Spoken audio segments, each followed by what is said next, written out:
Fractional part function எப்படி define பண்ணுவாங்கன்னா, ஒரு செட் எக்ஸை வந்து செட் எக்ஸை தான் உங்களுக்கு டிஃபைனே பண்ணுவாங்க. ஓகேவா?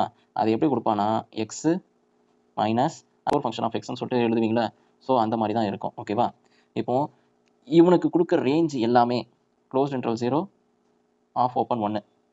ஸோ இந்த மாதிரி தான் நான் எக்ஸோட வேல்யூ வந்து எதில் வேரி ஆகுதுன்னா, for all X belongs to இது ஒரு ரியல் நம்பரில் தான். ஏன்னா டொமைன் வந்து ரியல், கோடொமைனும் உங்களுக்கு ரியல் தான். ஓகேவா?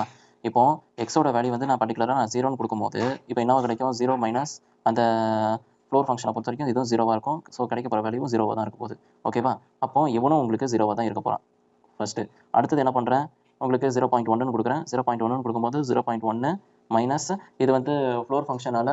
ஸோ என்ன கிடைக்கும்? 0.1 அப்படின்னு கொடுத்தோன்னா 0.1 மைனஸ் 0. ஸோ இங்கே 0.1ன்னு உங்களுக்கு கிடைச்சிருக்கும். அப்படியே லைனாக ஒரு பாயிண்ட்டாக இப்படி போட்டே வருவீங்க. ஒரு பாயிண்ட்டாக கிடைக்கும்போது உங்களுக்கு ஒரு பர்டிகுலராக ஒரு லைன் கிடைக்கும். ஓகேவா? இப்படி கிடைக்கும். இப்படி கிடைக்கும் போது 1 கிட்ட கொடுக்குறேன். இப்போ பர்டிகுலராக நான் 1ன்னு கொடுக்கும்போது இங்கே 1 மைனஸ் இதோட ஃப்ளோர் ஃபங்க்ஷன் என்ன? அவனும் 1ஆக தான் இருப்பான். அதாவது இது ஒரு இன்டீஜர் ஃபங்க்ஷன் தானப்பா, இது ஒரு இன்டீஜர். ஸோ அதனால் 1 மைனஸ் 1 அதாவது +1 -1 அப்படின்னு கொடுக்கும்போது உங்களுக்கு 0 கிடைக்கும். ஸோ அந்த பர்டிகுலர் பாயிண்ட்டில் 0ன்னு ஒரு பாயிண்ட் அங்கே 1 அப்ரோச் பண்ணியிருக்க மாட்டான், 0 அப்ரோச் பண்ணியிருப்பான். 1 எடுக்காமல் அந்த இடத்துல ஹோல்ஸ் விட்டுட்டு இப்படி அந்த இடத்துல ஹோல்ஸ் விட்டுட்டு டக்குன்னு கீழே இந்த இடத்துல 0ன்னு அப்ரோச் ஆகிருப்பான். ஓகேங்களா? அப்போ அடுத்தது நீங்கள் 1.1 அப்படின்னு கொடுத்து பார்ப்பீங்க. 1.1 கொடுத்தீங்கன்னா 1.1 மைனஸ் அந்த ஃப்ளோர் ஃபங்க்ஷன் 1.1னா உங்களுக்கு 1.1 மைனஸ் 0. அது ஃப்ளோர் ஃபங்க்ஷன் படி அது நியரஸ்ட் வேல்யூ பார்த்தோன்னா நியரஸ்ட் இன்டீஜர்னா இங்கே கீழே, அதாவது கீழே பார்க்கணும். கீழே நியரஸ்ட் இன்டீஜர்னா 1 தானே. அப்போ உங்களுக்கு 1.1 மைனஸ் 1 வந்து 0.1 கிடைக்குமா? அப்போ 0.1 இந்த இடத்துல இருக்குமா? அப்படியே ஒரு பாயிண்டாக திரும்பி மேலே ஏறுவான். திரும்பி ஏறும்போது 2ன்னு கொடுக்குறேன்.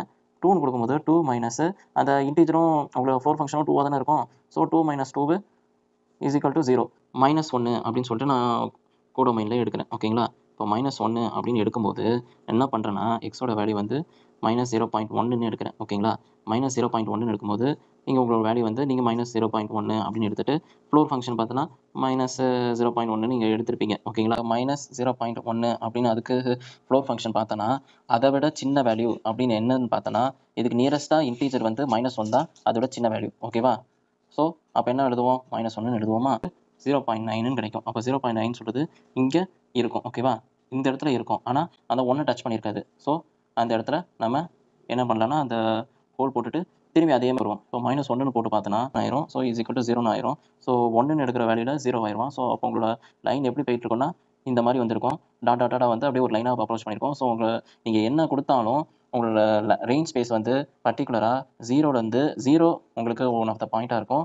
அதுக்கப்புறமா அதுக்குள்ளே இருக்க வேல்யூஸ் எல்லாமே வரும். பட் ஆனால் 1 அப்ரோச் பண்ணாது. இது